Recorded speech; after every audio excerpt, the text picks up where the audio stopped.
O Planeta SPM está de volta e continuamos a falar sobre o combate às fake news com Rodrigo Ratti. Você que está nos assistindo já recebeu alguma notícia pelas redes sociais e depois descobriu que eram falsas? Como será que surgem essas notícias falsas? Como fazemos para identificá-las? E qual o interesse de quem espalha notícias falsas? Fomos às ruas para saber como as pessoas identificam essas notícias. Como forma de combater as fake news, alguns jornais e redes sociais criaram iniciativas para conscientizar a população. Mas será que as pessoas sabem identificar uma notícia falsa? Bem, assim, além de nós usarmos nosso bom senso, né, para ver se bate com a realidade ou não, aí a gente vai seguir os meios de outros canais de notícia, ver se é verídico ou não, né? Bom, eu acho que o primeiro passo é tentar entender qual que é a intenção das fake news em serem veiculadas. Para eu tentar entender a intenção, eu busco muito ver qual que é a linguagem que aquela reportagem ou aquela notícia está sendo veiculada. Então, se está usando muitos adjetivos para caracterizar como bem ou mal, como negativo ou positivo, acho que é uma forma de, às vezes, tentar entender qual que é a intenção daquela notícia. Depois que a gente entende a intenção, acho que a gente pode buscar mais profundo nas fontes e deixar de só ler ou a manchete ou deixar de só acreditar em como aquela notícia está sendo veiculada no WhatsApp.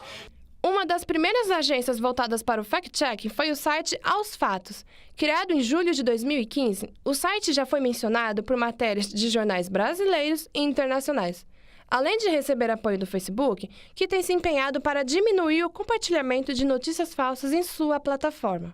Fazem, na verdade, um trabalho jornalístico mesmo de checagem, de apuração das informações, que está na base do que é a atividade jornalística, que muitas vezes a pressa hoje, a urgência da publicação na internet impedem de ser feito. É claro que a gente tem um universo muito grande de desinformação e de informação distorcida circulando pela rede, que o trabalho das agências não consegue contemplar tudo, não consegue cobrir tudo, desmascarar tudo, né, que é a palavra certa.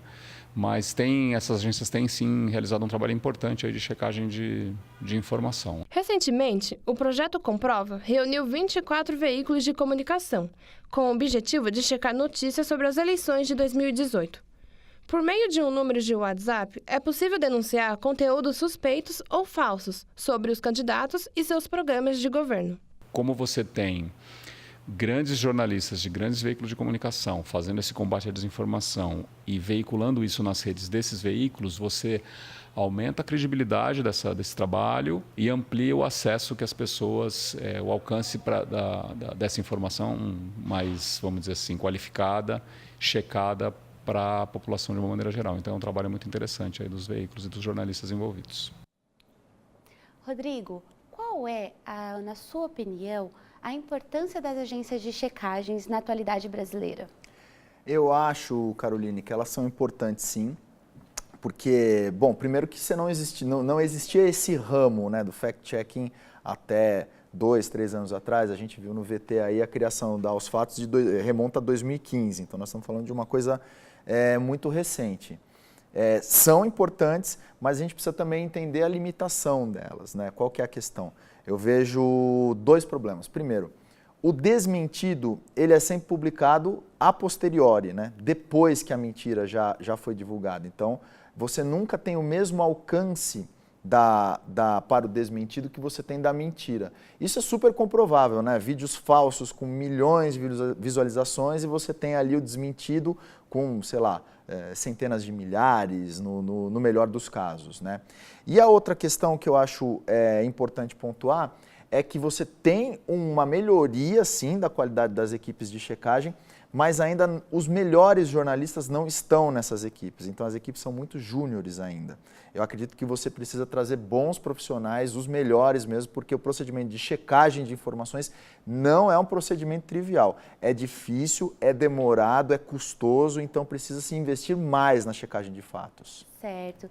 E nessa análise de buscar que as pessoas tenham mais conhecimentos para que não sejam enganadas, foi criado o projeto Vaza Falciane, que foi criado pelo Ivan Paganotti, por Leonardo Sakamoto e você, né? Isso, exato. Eu gostaria de saber como é que foi esse projeto, o que é o projeto? Então, esse projeto ele é um projeto que, assim como a Saula trabalha na iniciativa dela, é um projeto também voltado para alfabetização midiática, para leitura crítica de notícias, para educomunicação. São diferentes nomes que a gente pode dar para todas essas ações de educação contra a divulgação de desinformação, né? Estou chamando de desinformação e não só de notícias falsas, porque a coisa vai além das notícias falsas.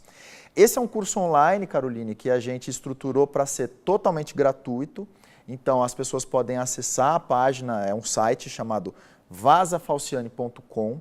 É um curso online autoinstrucional com 8 capítulos e ele se destaca por ter uma linguagem muito voltada para os jovens. Então a gente trabalha com um youtuber chamado Iberê Tenório, que é do Manual do Mundo, né?